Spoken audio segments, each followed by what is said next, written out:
Students, അപ്പോൾ KEAM B ആർക്കിന്റെ allotment പ്രതീക്ഷിക്കുന്ന എല്ലാ പാരന്റ്സും വളരെ ടെൻഷനാണ്. മാർക്ക് എൻട്രി സ്റ്റാർട്ടായിട്ട് ഡെയിലി എനിക്ക് കോൾസ് വരുന്നുണ്ട്.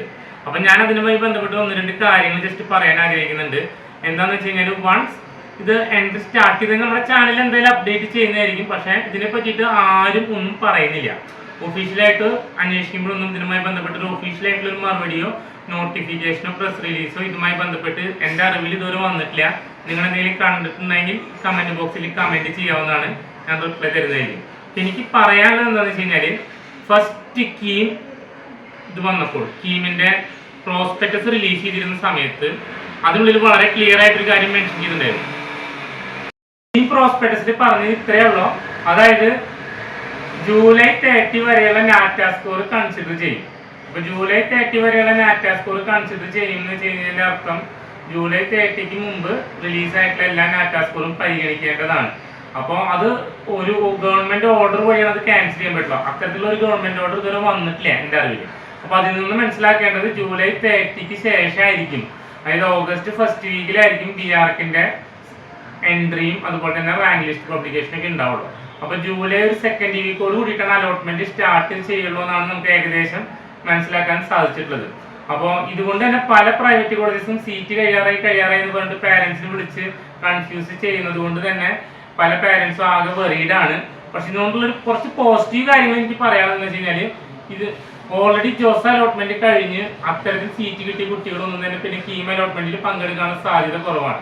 അപ്പോൾ അത്തരം കുറച്ച് കുട്ടികൾ മാറി നിൽക്കുമ്പോൾ നമുക്ക് കിട്ടാനുള്ള സാധ്യതകൾ കൂടും.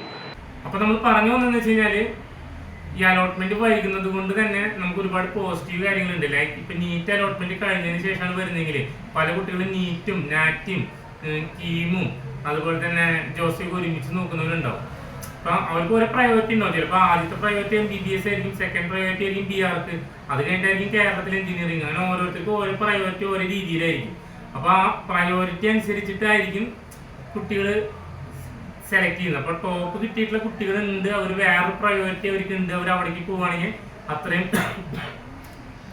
സീറ്റ്സ് കൂടി മറ്റു കുട്ടികൾക്ക് അവൈലബിൾ ആവും. അതല്ലെങ്കിൽ ഫസ്റ്റ് അലോട്ട്മെന്റ് ഒക്കെ കഴിയുമ്പോൾ എവിടെയും സീറ്റ് കിട്ടാതെ ഇങ്ങനെ ടെൻഷൻ അടിച്ചിരിക്കേണ്ടി വരും. അപ്പോൾ അങ്ങനെയൊക്കെ ആലോചിക്കുമ്പോൾ കുറച്ച് അലോട്ട്മെന്റ് വൈകിയാലും നമുക്ക് ഗവൺമെന്റ് അലോട്ട്മെന്റ് വഴി മെറിറ്റ് സീറ്റ് കിട്ടാനുള്ള സാധ്യതകൾ കുറച്ച് കൂടുതലാണ്. ഇനിയൊരു ഡബിൾ മൈൻഡ് ഉണ്ട്, ചിലപ്പോഴാണ് സീറ്റ് കിട്ടുള്ളൂ, സീറ്റ് കിട്ടിയെങ്കിൽ റിപ്പീറ്റ് ചെയ്യാൻ ഉദ്ദേശിക്കുന്നുണ്ട്. അങ്ങനെയൊക്കെയുള്ള കുട്ടികളാണെങ്കിൽ റിപ്പീറ്റിങ്ങിന്റെ പ്രിപ്പറേഷൻ ഇപ്പോഴേ സ്റ്റാർട്ട് ചെയ്തോളൂ. ഇഗ്നൈറ്റിലൊക്കെ ആണെങ്കിൽ നമ്മൾ വൺസ് സ്റ്റാർട്ട് ചെയ്തതിനു ശേഷം ഗവൺമെന്റ് സീറ്റ്സ് കിട്ടുകയാണെങ്കിൽ നമ്മൾ ആ ഒരു എമൗണ്ട് തിരിച്ചു കൊടുക്കുന്നതായിരിക്കും ഫീസിൽ നിന്ന്. ഓക്കെ, അതായത് ഇത്തവണത്തെ ബാച്ചിൽ ജോയിൻ ചെയ്തിട്ട് ഒരു 1 മന്ത് കഴിഞ്ഞിട്ടൊക്കെ നിർത്തേണ്ടി വന്നിട്ടുള്ള കാര്യമാണ് ഞാൻ പറയുന്നത് കേട്ടോ. അപ്പം ഞാൻ ജസ്റ്റ് മെൻഷൻ ചെയ്തെന്നുള്ള ഇത്രയും കാര്യങ്ങളെല്ലാം തന്നെ. എന്തെങ്കിലും ഡൗട്ട് ഇനിയും ഉണ്ടെങ്കിൽ മെസ്സേജ് ചെയ്യുക. അലോട്ട്മെന്റ് തുടങ്ങാനായിട്ട് കുറച്ചുകൂടി വൈകും എന്ന് തന്നെയാണ് മനസ്സിലാക്കേണ്ടത്. Okay, thank you.